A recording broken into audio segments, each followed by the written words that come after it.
Well, I am here and I'm talking. So far,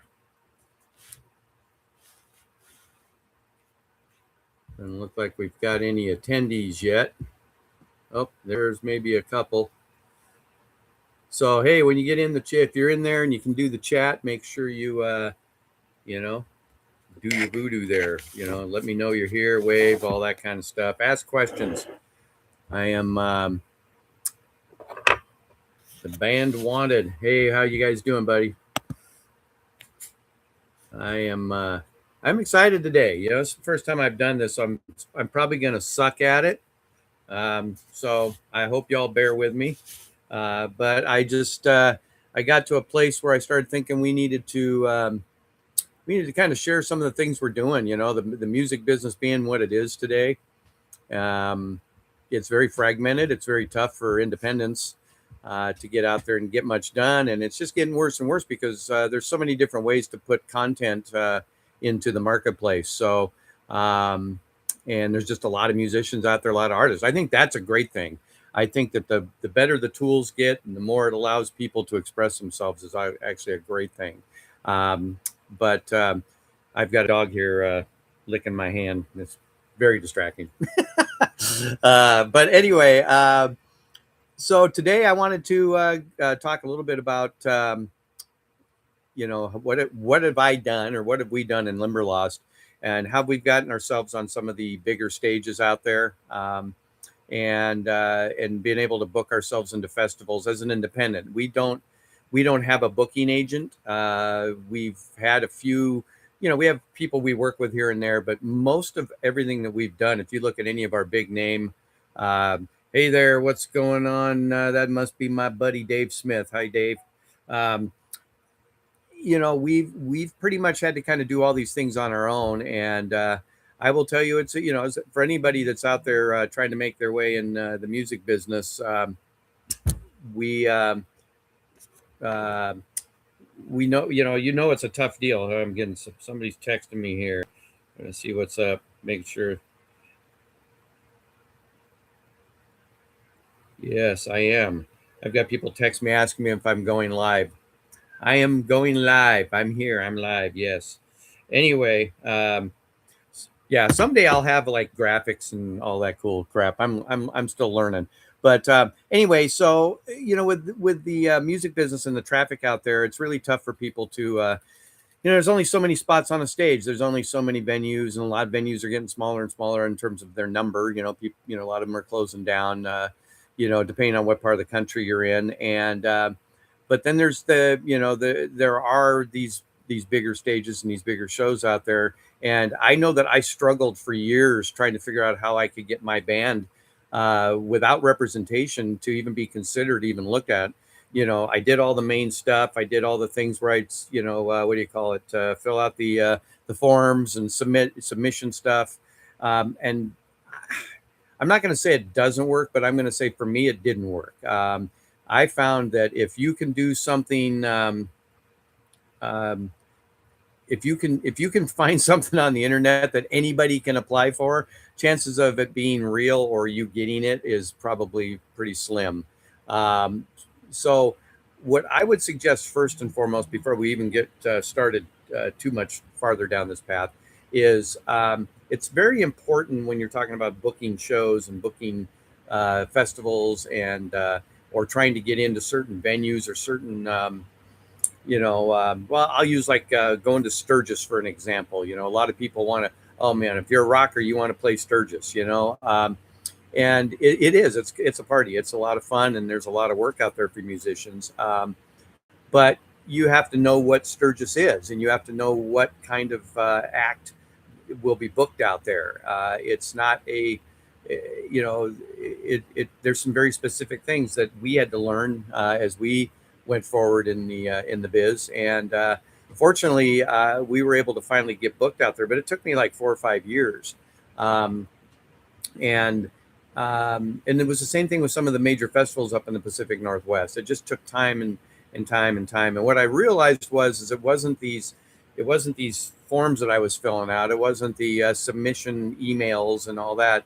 what it really boiled down to for me is everything that was a success when we showed up on a main stage bill with Daughtry and Scott Stapp and Dorothy.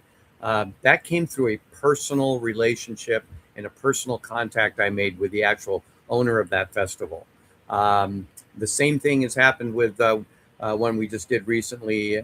We've got another one we just signed. All of these are um, personal relationships I made. Same thing with Sturgis, how we got out there. I had so many friends and so many um, uh, people within the music business that I knew that said were had been to Sturgis or played Sturgis, said they knew people at Sturgis, and none of those things ever panned out as far as getting us hooked up and getting us a show out there. It wasn't until I made a personal appeal to an owner of a venue that I actually was able to create a relationship there and get those shows. So we are going on our fourth and maybe fifth venue at Sturgis this year, and I can tell you every single one of them I have personally, not through an agent, not through a submission form, I have personally created a relationship with each and every one of the decision makers and or owners of those facilities. Um, I'm going to tell you a couple little stories about how these work, and then we're going to talk about some other venues around the country that people may or may not want to play, and what's the whys and wherefores and stuff of why you would do it and why you wouldn't do it. We'll talk a little bit about that'll dovetail into a future deal I'm going to talk about where to put your money, but we'll talk a little bit about buy-ons and stuff like that too here. But again, I want to go back to the main thing I think everybody needs to do is set a goal for what kind of venues, what kind of festivals, that you would like to play, and name the specific ones, because they're out there, they're very common, and if you and then you have to go and create a plan. Okay, so for instance, not every band is cut out to play Sturgis. I will tell you this: if you're an up and coming band, unless you can get like a one-off gig out there where somebody's got a side stage somewhere, or it's a sponsored deal with a dealership or something like that, most of the time, if you want to play any of the stages there, unless you're Rob Zombie, or some of the other bands I hear they're going to be out there this year, Collective Soul, Megadeth, those bands, yes, they can go out and just play concerts. That's what they go to do. But the rest of us, we have to go out and entertain. So we don't necessarily go and just play concerts. They expect a certain amount of cover songs. You're there to entertain a moving crowd. It's a liquid crowd, so it's moving back and forth all the time. If people are changing, they're usually not staying in the same location for your whole set. They might move to another venue. So you've got this moving. So your goal is to captivate the audience, get them to stay there, and then get them to buy beer and liquor and do all those things. That's what your job is. So if you're for instance, jazz quartet, you might not want to book Sturgis. It might not fit the vibe that's out there. And if you're maybe a thrash metal band or a death metal band or something like that, they're probably not going to hire you at the venues that are expecting people to dance and there's just not a lot of mosh pits in Sturgis, I guess. That's what I'm saying. I'm not saying they don't exist, but they usually exist at the bigger venues for the bigger bands, but breaking into a place like that, you've got to really go out there and you might even want to just go to Sturgis and kind of go look and see the different bands and venues and stuff and how it all works. Because it's a great place to be. I've always said there's a lot of gold in them Black Hills for musicians. There's a lot of work out there, but it's a club gig. Yeah, like Dave says here, it's just like a club gig. Now, the way I got into Sturgis was very interesting. I had several attempts. I had several people that I'm associated with that have played there and said they could hook me up, and none of those things, not for lack of trying, but none of those things ever actually worked out. But it was during the pandemic, and I just kind of got a wild hair up my butt when I thought we were going to get booked there, and at the last minute, it turned out we weren't. So I kind of got frustrated, and I created an email, and it was right during the pandemic, as people were coming out of the pandemic. And I created an email and I sent it to every single club, every single stage I could find out there. And it basically was one that said, listen, we know you're booked, but we're in the area. If anybody backs out because of the pandemic, we're ready to go. We would really love to play Sturgis, and we show you what we have. And hardly anybody responded to it, but one place did, and they said, hey, we are booked up, but we really like the way you approach this. We're going to book you next year. So it was just random, but it was just, through an attempt to just kind of, make not get frustrated, but just find another way. Something very interesting, our very first big festival. Now, we played a lot of little festivals or local festivals around the Puget Sound area, but our very first large festival was a festival called Rock and the Rivers. And I remember trying to get into that one for years. Same kind of deal, and it was in Montana. A lot of big names have played it and had played it. It's since has shut down. But I remember that I sent my stuff in like 2 or 3 years in a row, talked to a couple people that knew people out there. My manager had played there many times, and he was going to try and hook us up. And it just, nothing ever seemed to pan out. So coming out of am I losing volume here? That might be my internet. I'm sorry, guys. But this Rock and the Rivers thing, it was weird because I got on one of their fan groups, and somebody had made a comment about a band that they wanted to see out there, and they tagged somebody named Josh. And what I found out was Josh was the owner. And so I reached out to Josh through private messenger, introduced myself, and told him that, I was with a regional band out of the Seattle area. And I just asked a simple question. I said, I notice you guys deal with a lot of bands that have a lot of heavy representation. Is it possible for a band that doesn't have professional representation to book your festival? And he came back and he says, well, yeah, of course, you just go through this and da. And I said, well, I've done that many times and I've never heard from him. He goes, well, geez, send the stuff to me directly. And so I did. And that particular year, we had a lot of other stuff going on, and he kind of watched. And I was just hoping maybe we'd get on a side stage or something. And we got a phone call. And this, I believe, I want to say it was 2022, I think it was 2022. And we got offered a slot, and he said, hey, listen, I've only got one slot left, and it's on Saturday on the main stage. Are you, and it pays X. Are you interested? And we're like, yeah. And we ended up being, on the main stage as one of the supporting acts for Daughtry and Scott Stapp and Dorothy that year. So, and we got paid, and it was good. And we actually got invited back the following year. And I think we opened for Bush and Pop Evil that year. So, it was just through many, many attempts and many, many doors being shut and many, many getting a no, that all of a sudden I found a different way to do it. So I guess my point is for me, I found success in finding out who the principal people are, and then in a very professional way, trying to strike up a conversation and then create a relationship. And through that, I found it to be very successful. We had the same result with Rock the Loxus last year and stuff. And so that is my biggest piece of advice. And so establishing what kind of shows you want to do, finding out how the best ways to make contact with the people that run those shows. And it's tough. It's not easy, guys. It's really not easy. There's a lot of festivals I want to play out there that I haven't found that side door or back door into yet. But that's what I look for.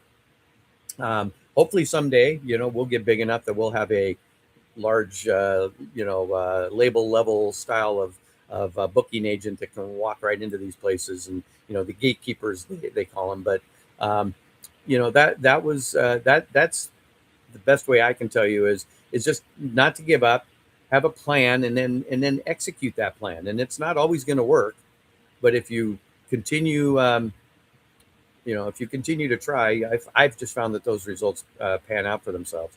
And again, make sure I want to back it up a little bit. Make sure you have the content and the product that is viable to sell to these places. Everything you do is sales. Okay. So if your genre isn't made for that particular, venue and or festival, you're kind of wasting your time trying to sell them something they may not want. And find out what they want, and then if you want to make your product fit those categories, then so be it. you know Uh, and again, I'm just saying that there's a lot of names that get thrown around out there. Like, for instance, let's talk about the Whiskey a Go-Go, for instance. Everybody wants to play the Whiskey, and the Whiskey knows that. It's an iconic venue. It's kind of like going on Space Mountain at Disneyland. I've played the Whiskey. Well, and I don't mean to, you know, put out uncommon knowledge here, but it is pretty common knowledge amongst those of us that have played and have played there, that it is a pay-to-play venue. You find a show you want to be on, you contact them, you pay the ticket fees that they want you to pay, and you get a slot, and you go down there. Now you can sell all those tickets and make your money back, but bottom line is that's how you play the Whiskey. The Whiskey is there's a handful of people, a handful of big label artists that will go in there and be headliners that get guarantees and stuff like that. But for the most part, it's a place that everybody kind of wants to put on their resume, and I would say there's nothing wrong with that. I think if you do it just to say you did it and then there's no backup plan for it, yes, they do sell whiskey there, Dave. But they don't spell it right though for some reason. I don't know why that is. Anyway, we've done the Whiskey a couple of times, and I would tell you that one of the reasons I think we got the main stage at Rock on the Rivers was because we had a very successful gig at the Whiskey right before he signed us up for that, and he was watching, and we happened to go through and play that, and we actually got invited back to play. So that was so we played there like 3 months later. But it was just one of those things that I think it's a strategic thing. I think if you're going to spend money on playing places, which, let's be honest, you're going to spend money playing everything, whether it's putting gas in your tank to go there, paying for, hotels, you're spending money. I think we get this barrier built up in front of us that paying and paying to play is a bad thing. Marketing is marketing. You drive a car because somebody paid for advertisement. They paid for that sale. I think you just have to be strategic about how you do it and make sure it fits the trajectory and the goals that you want to accomplish. And, that particular venue down there, I mean, it's a great one. I watch their schedule all the time to see what bands, not the bands that are coming in a couple of 2 or 3 months, because there's a whole bunch of people that live in that area down there, or, that just, are jumping on every bill they can jump on, that's kind of what the LA scene does. There are other venues down there that aren't pay to play, but they're just not as iconic as the Whiskey. But the point being is I still watch it because there might be that one band that goes in there as a headliner that we have a shot at maybe being direct support at if we get there in time. If that is part of our plan and the band is for it, I'm going to go down that road. But let's switch gears. Are there any questions? I mean, I'm kind of trying to watch the chat over here, wearing these goofy glasses. Got my Phoenix Pro hat on here, kind of sideways and goofy. Big shout out to them boys. They just gave us a full endorsement. So our whole in-ear monitor rack and wireless systems are all changing over to Phoenix Pro for this next tour season. Thank you, Phoenix Pro. Anyway, don't see too many questions, so I'm going to just keep going. We've got some really cool stuff coming up this year. One of the festivals we've played in the past, we did our job. Oh, and that was something else I wanted to go back to too, is when you go to these places and you play these shows, just remember getting them, especially if there's something you've always dreamt of doing. I see people do this with Sturgis all the time. And it's like you put it up on such a high pedestal that when you get out there, it's just you want to experience Sturgis, and it turns into this big party, and your performances may end up suffering. I've known bands that have gone out and had to cancel performances because they basically just partied too hard and got sick or whatever. And I'm going to tell you something that if there's any piece of advice you got from today from me, any 2 cents, that you could take and put in your pocket is every single show you do is an audition. Okay, you repeat that. Every single show that you do is an audition, and if you get one nail down one of these shows that you've been wanting to do your whole life, make sure when you go out there, your goal is to get invited back. Okay, you know, I see bands also go and they get to play a big festival and they might get on the main stage and they abuse the backstage privileges. You know, not all of these headliners want you popping into their trailers and hanging out with them. Okay, or trying to, or and stuff like that. So just I'm saying that be professional and realize that you want to get invited back, and what you want to do is you want to get invited back for more money. Okay, because at the end of the day, we're trying to make money at doing all this stuff, and these places are selling tickets and doing all that. So I would say just when you're just be very professional. Be very professional. Also, when you make these contacts, and I want to put a disclaimer out here, I'm not telling anybody to go anywhere and knock on somebody's door. And certainly I don't want you to say Mike Burt sent you. I am very clear about this. I don't use other people's names unless I've been given permission. And I tell everybody that I have a relationship with, if some other person or band hits them up and says, I recommended them or I sent them, and you didn't hear that from me first, that didn't happen. That's a lie. And because I think it's very unprofessional to do that. I don't do it. And I would caution people that when you get a piece of advice or you hear something and you think that, that carries a little bit of weight if I use somebody's name, make sure you have permission to use that name. These club owners get hit by a lot of people and they see right through it anyway. So the other thing I would like to talk about a little bit is, the opportunity to get on buy-on tours. That's something that people hear a lot out there, and I know that there's a big division on whether that's a good thing or a bad thing. I think that if it fits your goals, again, back to your goals and your executable plan, and it's because it's marketing dollars at the end of the day. If you are looking at that opportunity to go out and further your brand or further your fan base, then I think I think you might want to consider it, as long as you have the funds and the abilities and the resources to do those things. I certainly wouldn't buy on to a tour that with a band that's not going to level you up. In other words, if you're already capable of going out and dragging 40 or 50 people into a venue, why would you buy onto a tour with somebody that's about what they're going to do? So, but for instance, when we had an opportunity to go to Europe, that was a buy-on tour, and we were direct support and open for Yngwie Malmsteen. I'm going to tell you that for a band going in, and I know a lot of friends that I know have gone and played in Europe, they will tell you that most of the time when you're going to Europe, you're kind of grinding it out in little clubs, and you're doing the 10 to 15 to 20 to 50 range, and it's a grind. It's not very often you can walk into a tour where you get to go into a foreign country, and every show you're going to be playing for a packed theater. Your first time out, your first impression to press is going to be that stage, those crowds.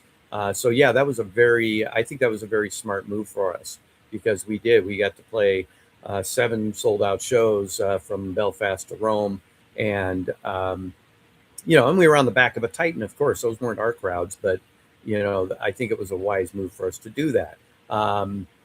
We also learned a lot about ourselves, and which has moved us in the direction that we are in right now.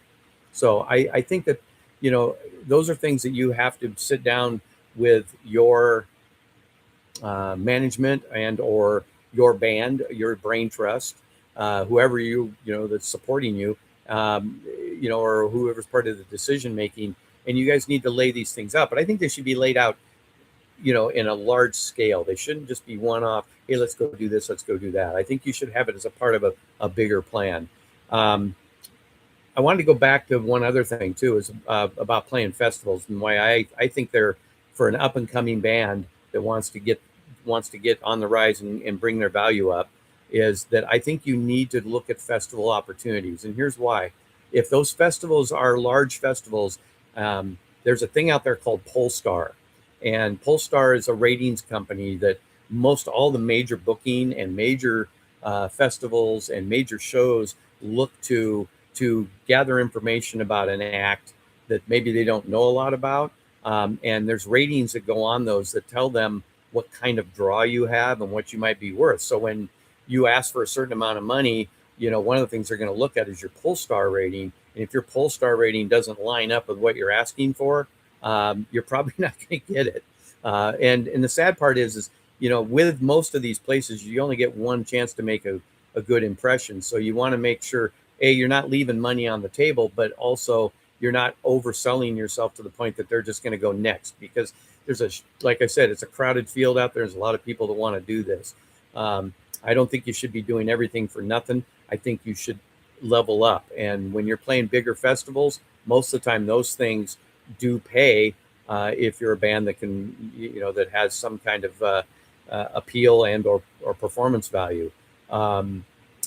So, and here's the cool thing about festivals, as far as I understand, this is Mike's window to the world here. I may be wrong, but what I understand is when I play a festival, whatever the ticket count was for that day that I played, that goes on my Polestar as a part of, that I get that crowd. So if there were 15,000 people there on the day that I played, then 15,000 get reported for that day. And I'm on that bill, so I get those 15,000.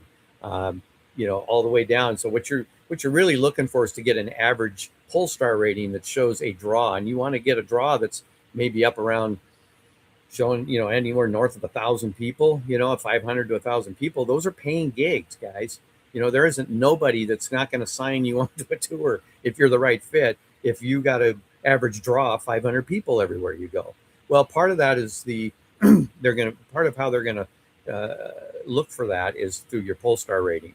So festivals are a great way to kind of boost that. While you got venues you might be playing where there's a couple hundred people that get reported, but then you play a festival that's got 5,000. Well, there's an average that happens there, and you get your rating up, and you become more valuable. Booking agents look at those things and might go, "Oh, they've got a pretty good Polestar rating. I can make money with these guys." So anyway, just a little, I don't know. I 8 years ago, I didn't know what a Polestar was. So there, and you might not know what that is, and that's okay. That's why we do these things, because you learn and you go, wow, and go do your own homework. Go look at it and go see if you're a band. Go see if you even have one. You might have one already. You never know. But anyway, so I think I've kind of covered most things. I think you just have to be very, very focused on your plan and making sure that you're executing it. And then create relationships. Relationships are key in this business. There's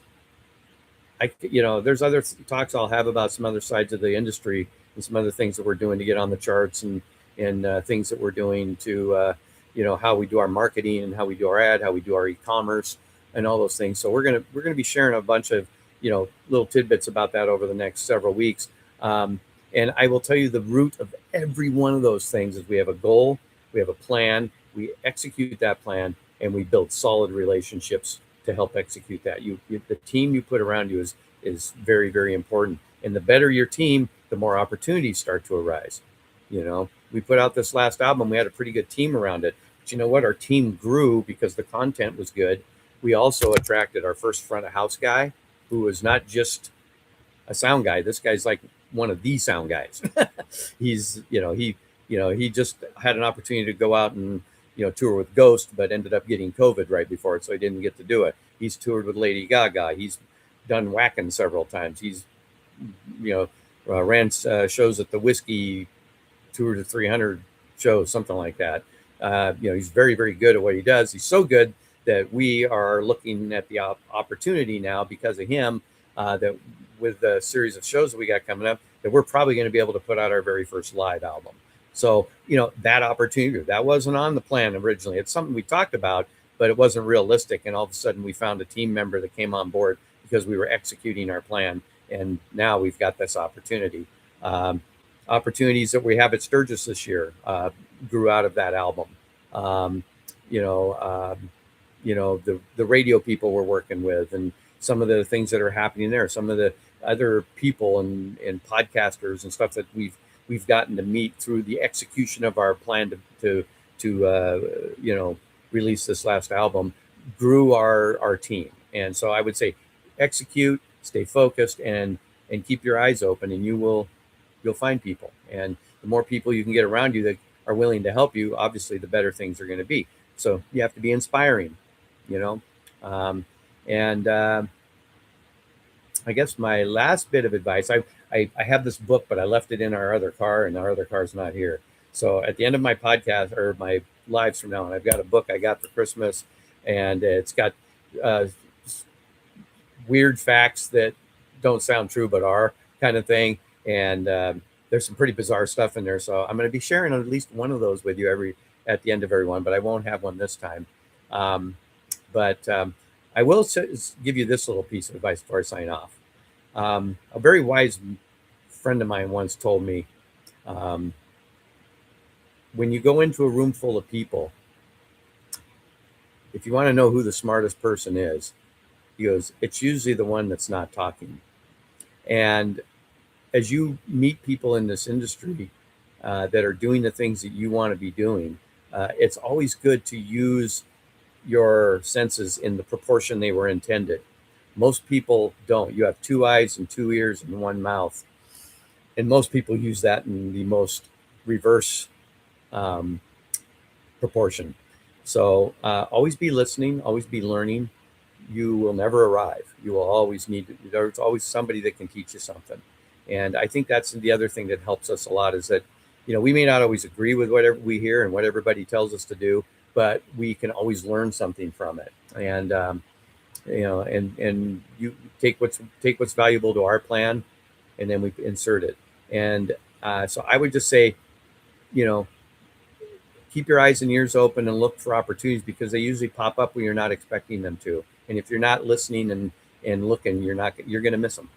So anyway, that's what I got for you today. Is there any questions for anybody that's left? Bueller. Well, a couple things. I would ask you to go out and check out our new single, Give It To Me. It's could I share a link for Polestar? Yes, and it's Pollstar.